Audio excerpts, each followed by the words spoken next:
Hello everyone, my name is Michael Shea, and I am the creator of Saint Banger. 1 year ago, I uploaded a video called Saint Anger, but it's actually good, and it was just something that I did for fun. I didn't intend for it to be as successful as it was, but I kind of did expect it just because I know how big the Metallica fan base is, so I knew somebody would kind of catch on to it, but it wasn't my intention for it to blow up. But in saying that, I am very thankful and grateful for everyone who's listened to it, and I've talked to a lot of people and I've made new friends, and just know that I do read all the comments. So if you've commented something and I didn't reply to it, just know that I did actually see it. So what we're going to be doing today in this video is I'm going to be breaking down the mix for the song Sweet Amber. I thought it would be a good choice because it's a little bit shorter. It's got a little bit of everything in it. It's got some little like pitch effects in it. And this is a video I've wanted to do for a while, going back, months, like midway through 2024. I'm sure a lot of people would be interested to see just how exactly I got the sound that I did. But instead of just kind of uploading it randomly, I thought let's wait for a milestone. Let's kind of, maybe let's hit 500,000 views on the video and then we'll release it. And that's what happened. We just hit 500,000 views just a few days ago, as of recording this. So here we are. And on top of showing you how I did everything, I'm also going to be releasing all these raw tracks as well as mix stems, so you guys can have a go at it yourself and hear everything individually. Links for those will be in the description. And I just want to say I'm not much of a talker or a teacher, so this is going to be a pretty heavily edited video, and it's just better for time as well. I don't want to bore you guys with a long drawn out video showing every detail and going into a long story about it. I'm just going to kind of show you what I did. And if you have any questions, you can just comment down below and I'll reply down there. So what we're looking at here is everything that's in the session. It's not a lot of stuff. It's just drums, bass, guitars, and vocals. And then we also have this reference track. All the songs started out as just a clipped down version of the real song. So like all of these exist. Like it's just the actual song. But as you can see, it's the same length as the one that I did, just so I could hear what I was going to do before I actually did it. So the first thing we're going to look at is the drums, and I used Get Good Drums Invasion. So this is the setup I was using. I wanted to have it fairly similar to Lars's setup. I didn't want to deviate from it too much and have all the extra cymbals and things on here, so I just kept it simple, and they all sound like this.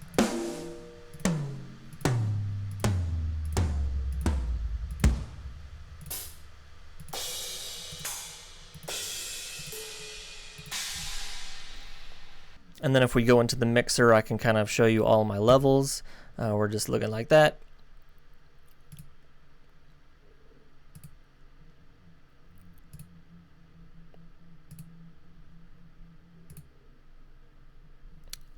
Nothing too crazy going on there. Everything's kind of out of whack on all the presets I was using. They're not really efficient. You're going to see that in some of these other tracks. Like there's just EQs and stuff everywhere.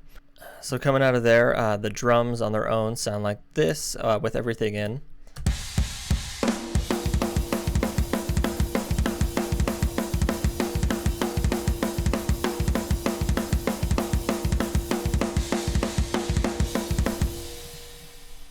So then if we turn off all of the effects, we get something that sounds more like this.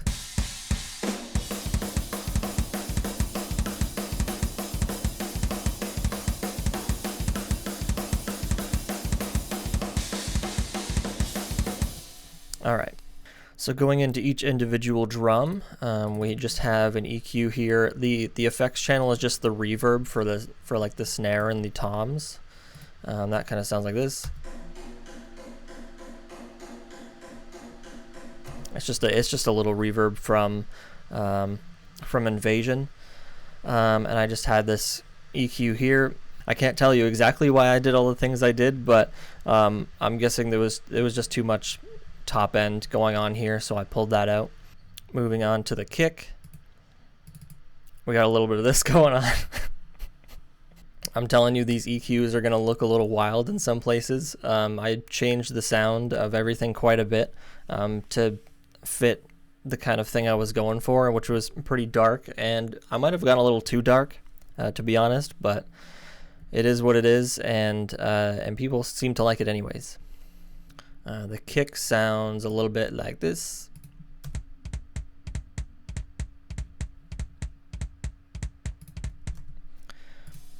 And then there's also just a secondary kick in here, kind of doing the same thing. It's just quieter in the mix. A little clickier, a little slappier, just to kind of, and then you put them together and they sound like this. It's not much different, but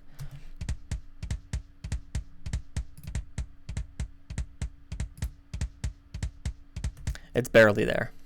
Moving on to the snare, this is where things kind of get interesting because there's a lot of stuff going on to make it sound the way it does. The snare on its own has a little bit of ring to it, but it's not, you know, it's not St. Anger levels of ring.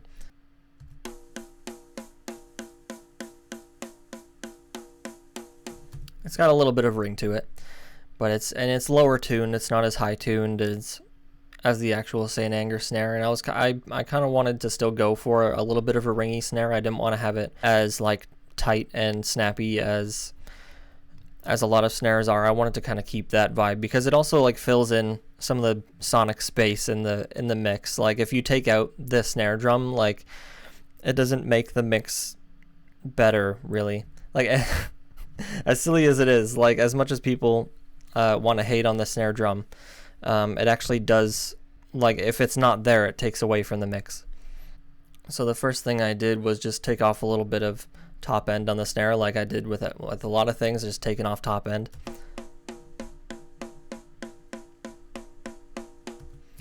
And then we add a little bit of distortion.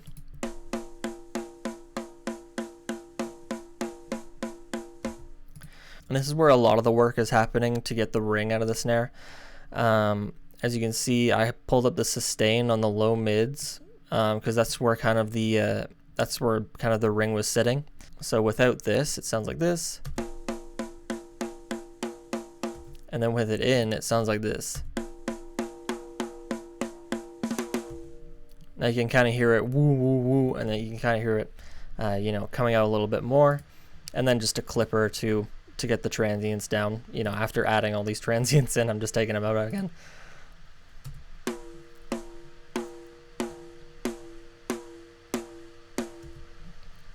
For the snare bottom, nothing really interesting happening here, just taking a little bit in the upper mids.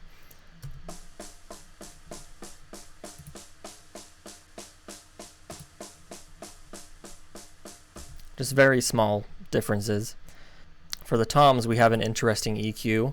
We got a huge bump in the mids and then taking out a ton of top end over here. All right, let's jump to a spot that has some toms in it.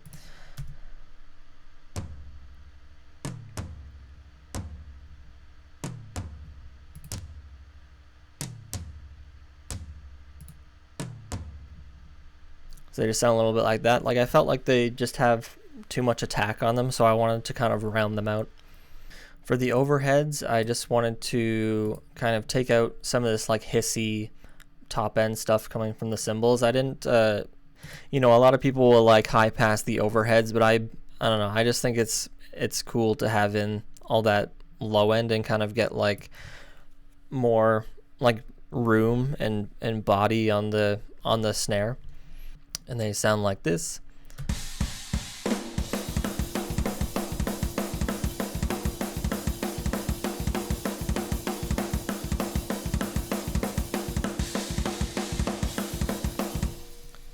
Very nice there. And then for the room, just taking a little bit out of the low mids because they were getting a little boomy, and rolling off a little low top as for the other tracks as well. And we just sound like this.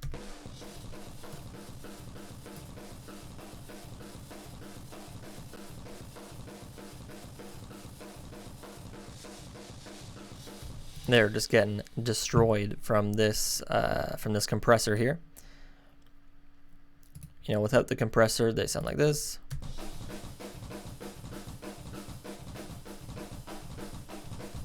But you really want to crush them, so then you hit them like that. And then over here we have this parallel compression bus that all of these tracks, the kicks, the snares, the tom, and the overheads, they're all being sent to this parallel compression bus.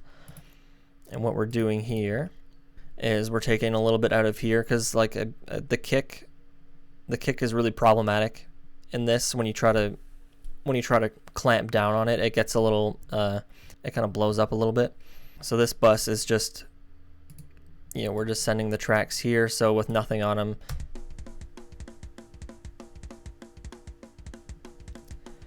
Probably a little bit quiet because they're all, it's just supposed to be mixed in a little bit. You don't want to, you know, it's not supposed to be super loud, overbearing everything. So we just put that in. We distort this as well. That sounds like this.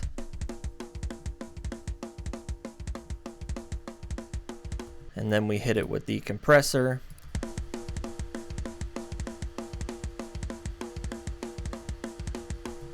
Now we're really starting to get more of that ring from the snare coming out. And then we're crushing the crap out of it again with this clipper.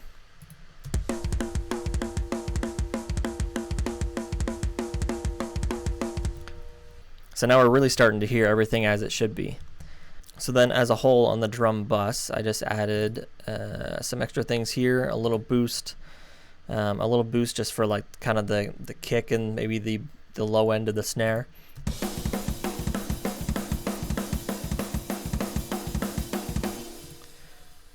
And then we got a whole compression for all of the drums.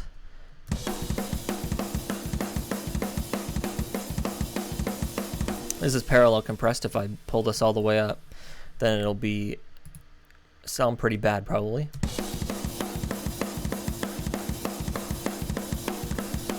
It's cool, but it's not what you want for a full drum mix. So let's just put that back where it was, and then more clipping to get the peaks down so we can make it louder later.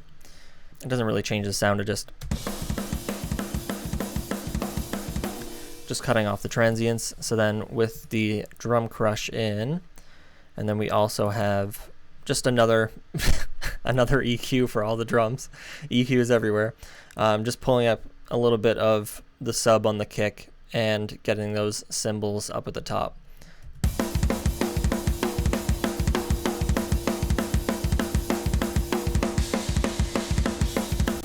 And that's our full drum sound. Now getting started on the bass, this is honestly probably the coolest part because they really did the bass dirty on this album, you know, just Bob Rock playing it, and then they made the bass like inaudible. It was just low end, like mush, like you couldn't really hear what the bass was doing in any of the songs. So I thought it was cool to bring out more of the bass tone and kind of mix in with the guitars a lot better. So what we have is just a stock Squier 70s jazz bass. Great bass, I love it. I'll probably have it forever. And what we did is we split the bass into two separate tracks. So we have a bass sub and a bass high. The bass sub is basically just what it sounds like. It's just the low end of the bass, and we split them off so that we could distort the high end but keep the low end clean. So we start off with a little bit of compression. It's just kind of evening things out a little bit.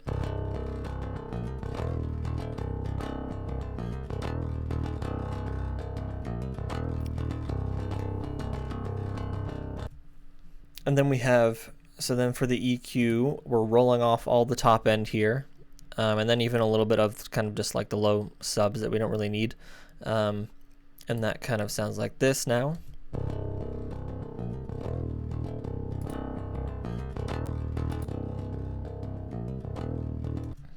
We don't want it to be super clear because then we're running it into the Aurora DSP Mammoth here.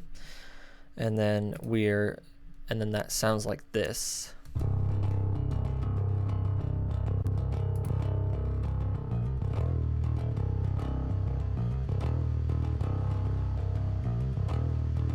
It's really just the low end. Like we don't want any of the top end coming through because that's where the high track comes in. So then on the bass high, we're kind of starting off with the same settings. I think it's probably the same the same compression settings. It's just on the DI.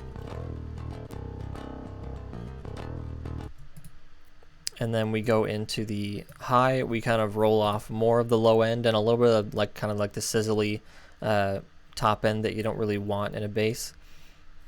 And that sounds like this.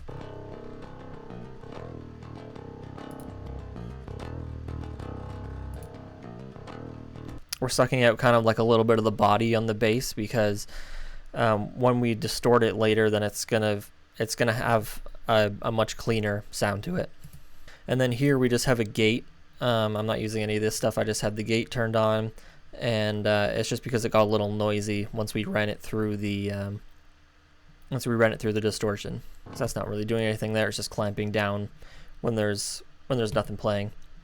So, and for the cab on the bass, we're using like an Ampeg impulse response from Audio Assault. I don't know exactly what it is, but but it's in their Ampeg pack.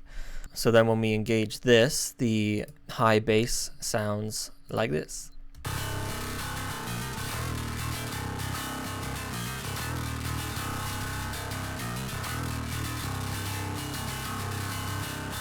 And it sounds like we have a lot of sizzle up in the top end. So we can see here that I low passed that, took all that out. There's also kind of something going on here, and then just took more of the low end out again so that we can make room for the bass sub. So it sounds like this now.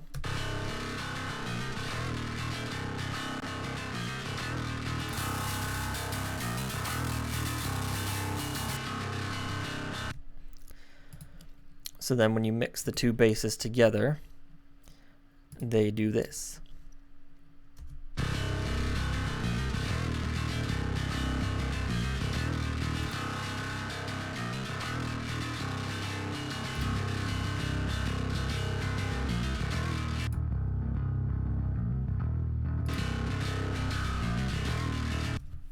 All right, so then for the bass bus, we just have some more stuff going on here just to level it out and kind of clean up where we need some cleanup.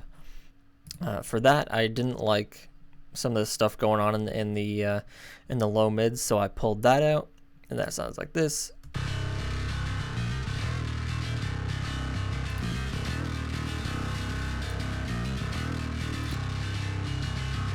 You can kind of hear it there. It's kind of like a wah sound. And then we just do some more compression. For bass, you kind of just want it to be a flat line, just like a big block. You don't want it to be super dynamic because you don't want it popping in and out of the mix. So we just crush that a little bit.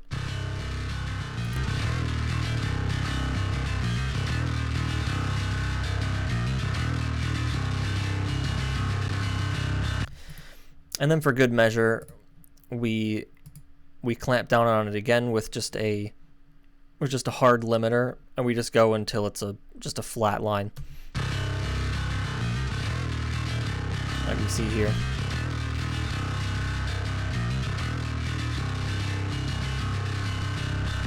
And there we go, that's the bass sound.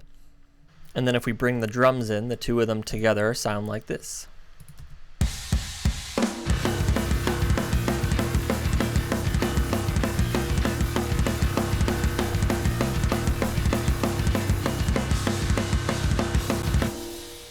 All right, so for the guitar tone, I'm actually kind of proud of this guitar tone, and looking at it now, it's a lot simpler than I remember. I remember them looking like this with, 3 or 4 EQs on them. But I guess I fixed it up before finishing off the mixing. So just looking at this, we're using the Audio Assault Sigma EX. We're not running any pedals, just the gate, just to cut out any noise. No overdrive, no boost, nothing. And we're just going into the crunch channel, but we're cranking the gain in the master up to 9 just to kind of simulate an amp working as hard as it can to keep up with a live band. All the settings are here, as you can see. For the cabs, we're using a custom cab, kind of like a preset mix thing. It's from Audio Assault as well, and it's from the Cali oversized 412 pack. We go in here, and it's just this Carnitas one here. So looking at James's guitar, I did notice that in Saint Anger, James and Kirk, their parts were kind of all over the place. Like they went back and forth between the right and left. I don't know why it was like that, but I did watch the Some Kind of Monster like rehearsal videos. So I put all of James's parts on the left and all of Kirk's parts on the right, so everything is fixed up in that respect now. So James's guitar on its own, it sounds like this.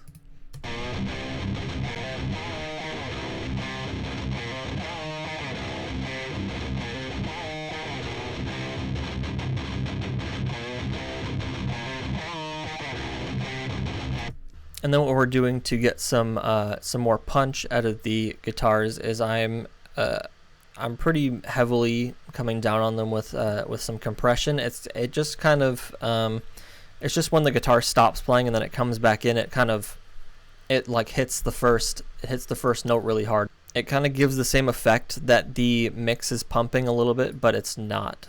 So if we look at a part like the chorus, you can probably hear it here.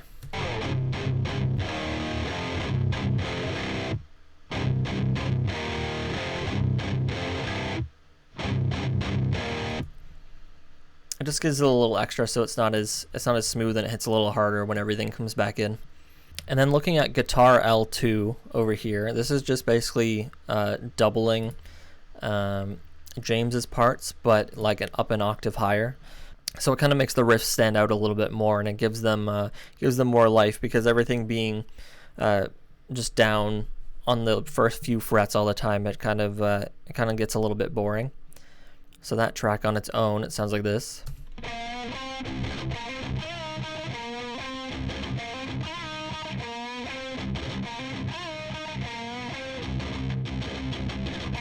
A little bit messy, but it doesn't matter. So then with the rhythm guitar, it actually sounds like this. Let me put it back where it was. And it sounds like that.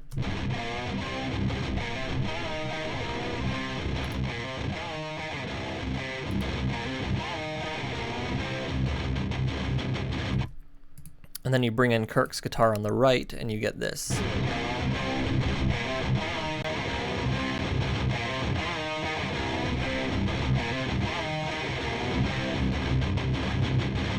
Very cool. So looking at the clean guitar, this is just the this is only the intro.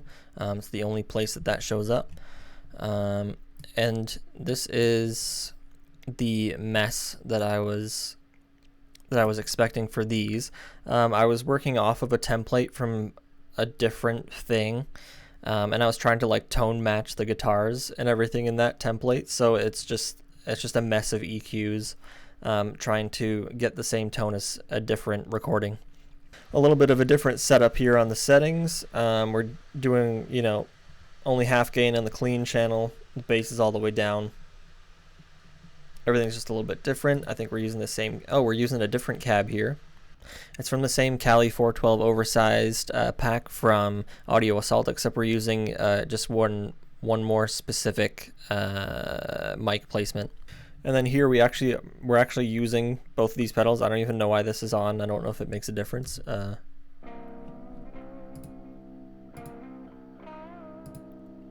No, it doesn't.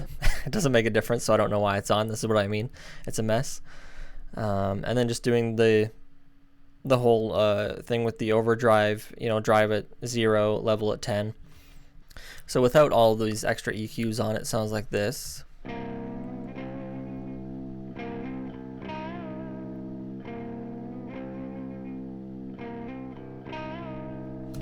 All the guitar parts on this album are played on a Fender Strat that's kind of like customized to be kind of like a Tom DeLonge type of Strat.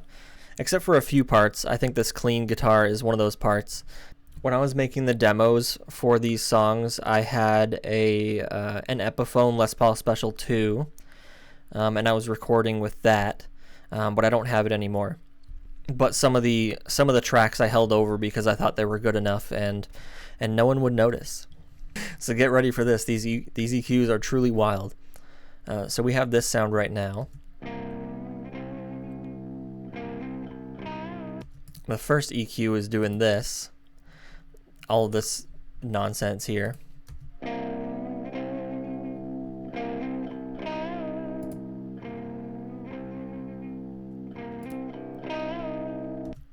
Kind of sounds boxy and like it has too much mids. And then we got this thing going on.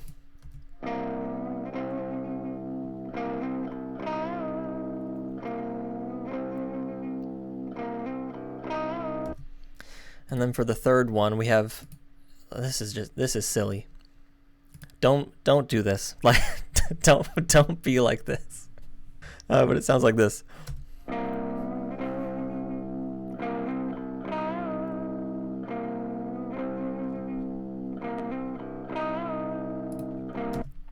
So that's all of the clean tone.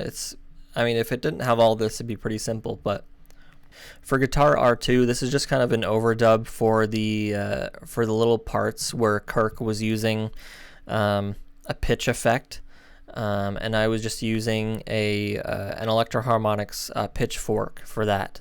So I just dubbed them into this part. All I'm doing different from the regular guitars, from the regular like guitar chain, is I'm just chopping off some of the top end because it was a little too bright, and that part is this one here.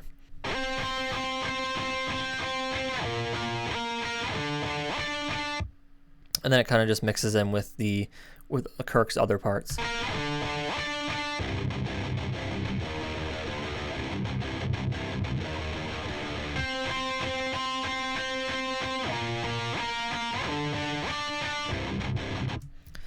But it's supposed to be over here. So for the bridge of the song, I added these two lead guitars that kind of go along with the melody that James sings, and we'll start with the right one since that one comes in first. For these guitars, I added just a bit of an octave up just to make them a little bit more interesting. I thought they were kind of flat when I first recorded them, so I put these in, and that sounds like this.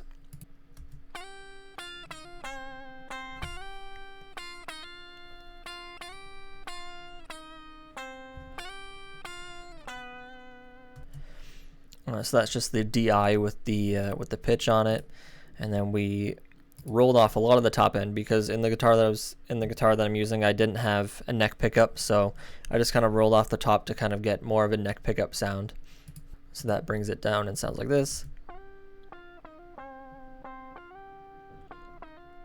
A lot of the top end taken off there, and then we're back in with the Sigma. I don't know how different this is from the other settings I use on the other guitars, but it looks like that. No things here, so I think it's just the same as the rhythm tone. So now with the amp in, it sounds like this.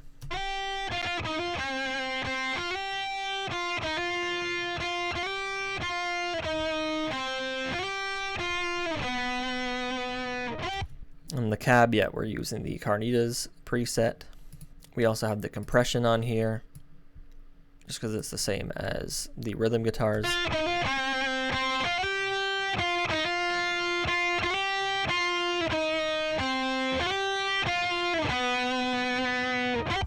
And then what I did at the end here was I added a chorus. I guess what I thought in that moment it sounded better, and that sounds like this.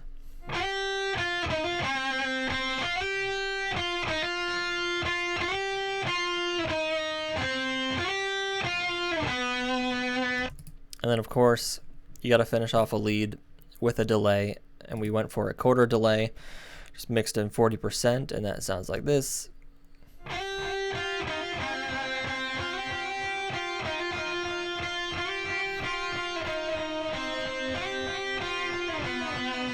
And then we come in with the left one, which is just all the same settings, but on the left.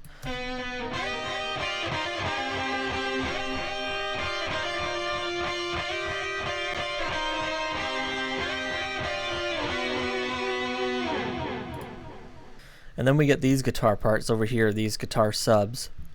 And these are just these are basically just the rhythm guitar parts. Like they're not exactly the same, but they're just single note renditions of the rhythm guitar parts. I added in certain sections like the choruses and the breakdowns and things, and it just fattens up the guitars a little bit. So if we engage one of these. So basically it's just playing like the same thing, but only just a single note.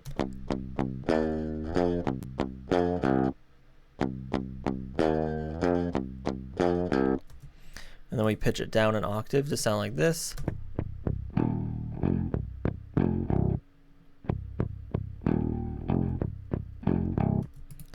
And then we added an EQ, kind of, because once you distort the lower octave guitars, like they kind of get like some stuff going on in the mids, and you don't need all the low end because it just makes the guitars too boomy. So then we get this sound.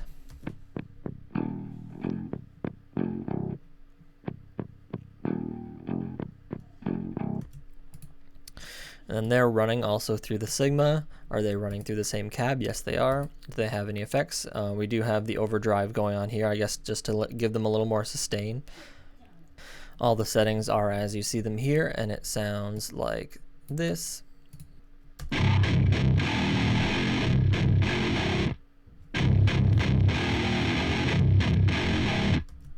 then when you bring in both the left and the right together, they sound like this.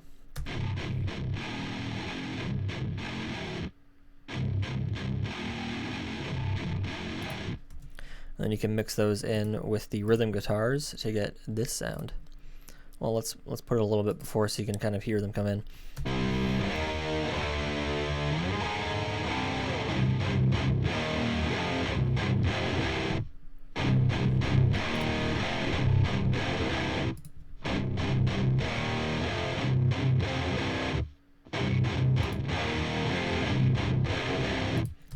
It's subtle, but they're there.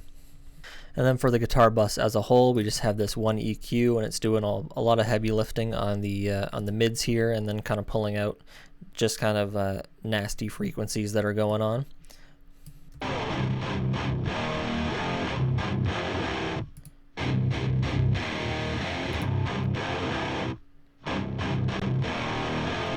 And yeah, that's everything for the guitars. For the vocals, we just have, of course, James's vocals just extracted from the actual album, and on their own, with everything turned off, they sound like this. They're really messy. Like, you can still hear some of the stuff coming through from the album, because AI is not perfect at separating all these things. So they sound kind of bad on their own, but in the mix, it's not really noticeable. Wash it back so you won't stab mine. Get in bed with your own kind. Live your life so you don't see mine. Drape your back so you won't shine. Not the best sounding thing, but it works. It works decently well. All I really did to it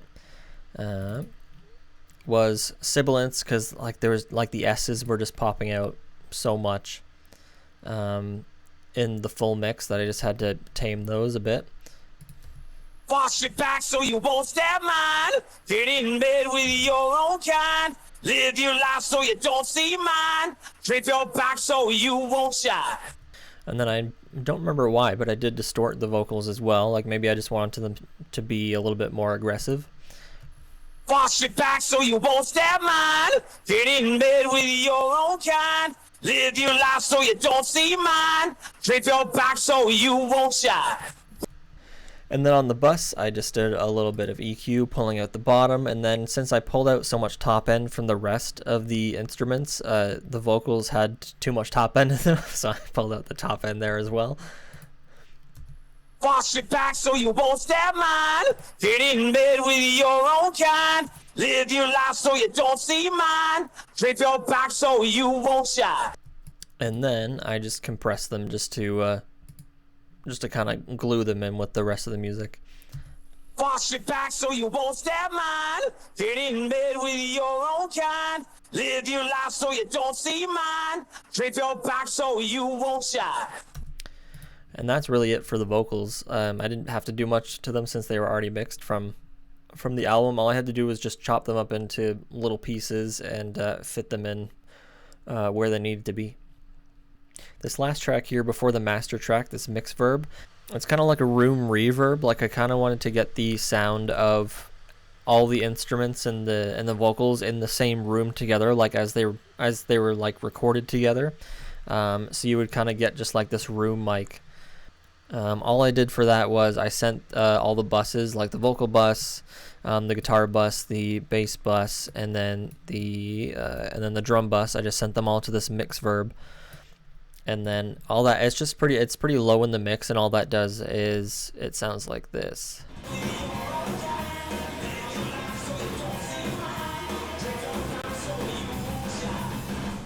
Just a little bit of ambience. So then if something is playing on its own, like if the guitar is playing on its own, then it won't be so isolated where it is, like it'll have a little bit more width to it. So then if we take off the master track and we start looking at this, we're starting with so first of all, it's everything with the master bus off, it sounds like this. Wash your back so you won't stab mine. Get in bed with your own kind. Live your life so you don't see mine. So obviously it sounds very different from the final product. So what we got going on first is just some tape saturation, just to give it a little bit, just to make it a little bit cool. Wash your back so you won't stab mine. Get in bed with your own kind. Live your life so you don't see mine. Drape your back so you won't shine. And then we got this EQ where I guess I just lifted up everything and basically did nothing. Wash your back so you won't stab mine. Get in bed with your own kind. Live your life so you don't see mine. Drape your back so you won't shine. And then we got this fat channel plugin. All I'm doing is using this Pultec style EQ. I'm just boosting a little bit of the, like a tiny bit of the lows at the 30 hertz, and then a little bit of the high boost at 10,000 hertz. So we get this kind of thing going on. Wash your back so you won't stab mine. Get in bed with your own kind. Live your life so you don't see mine. Just building up all these little things. Then we're using the fresh air. It's just kind of since it's so dark, we're bringing up more of the like the high mids and just like the highs. So we do this. Wash your back so you won't stab mine. Get in bed with your own kind. Live your life so you don't see mine. Drape your back so you won't shine. It really brings out the cymbals that are kind of hiding in there, since a lot of the top end is rolled off. Then we just have a master compressor. I don't know what this is going to look like, but it's probably doing too much. Wash your back so you won't stab mine. Get in bed with your own kind. Live your life so you don't see mine. Drape your back so you won't shine. This is also doing parallel compression, so if we turn that all the way up, it's going to sound awful. Wash your back so you won't stab mine. Get in bed with your own kind. Really pumpy, everything's just getting crushed. So we put that down here. I've kind of changed how I compress since this, like, you know, always learning, always changing, always trying to get better. So this isn't what I would do for a master compressor now, but is what we got for this. And then lastly, all we're doing is we're just clipping off the final peaks of everything, just to get it ready for turning up the volume. So that's not really, it doesn't really change much. Wash your back so you won't stab mine. Get in bed with your own kind. Live your life so you don't see mine. Drape your back so you won't shine. Wash your back so. It's supposed to be pretty transparent. It's not something you hear. It's just to make it louder. Oh, we're disabled. And so now I'm just gonna give, like, kind of, you know, a final listen of just the mix with the essentials turned on, like the amp sims and everything like that, and then I will switch it directly into everything turned on, so you can hear kind of where it started and where it ended up. Wash your back so you won't stab mine. Get in bed with your own kind. Live your life so you don't see mine. Drape your back so you won't shine. Wash your back so you won't stab mine. Get in bed with your own kind. Live your life so you don't see mine. Drape your back so you won't shine. Alright, and that's everything I did in this mix. I hope you found this interesting. I hope you found it insightful and helpful if you're looking to maybe get this kind of sound yourself. Again, I want to thank everybody for the support. You've all been great. This has been, you know, it's been such a weird year, I guess, since I haven't done anything like this ever. So it's been cool for me, and I'm sure it's been cool for you guys getting to maybe enjoy an album that you weren't able to enjoy before just because of everything that it was. So yeah, if you want to take a stab at these yourself, the links are down in the description to download all the files. If you do make your own mix, then please upload it to YouTube. Tag me in the description at mshay.audio, and I would love to hear it. I'm sure a lot of you guys would probably do an even better job at this than I did. So yeah, just tag me and I'll definitely take a listen to it. Before I go, I just kind of want to plug the other things that I'm doing. If you like what I'm doing here, but you want to hear what I actually write myself, all of my new music is going up under the August Silhouette name. So if you follow the link tree in the description, that'll go to my Instagram, it'll go to my other YouTube channel, it'll go to my Spotify and everything like that. All my new music is up on there. My new EP, Just a Bump in the Road, it's all recorded and it just needs to be uploaded. It should be ready to go in the next couple months.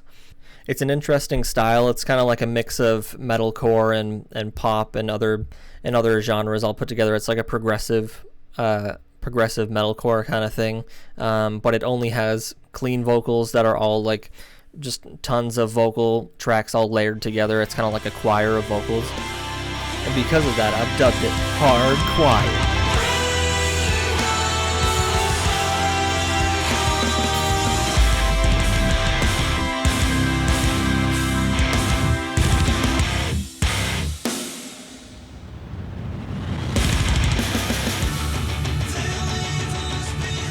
So yeah, thank you for watching, and thank you so much for supporting me over the past year in this.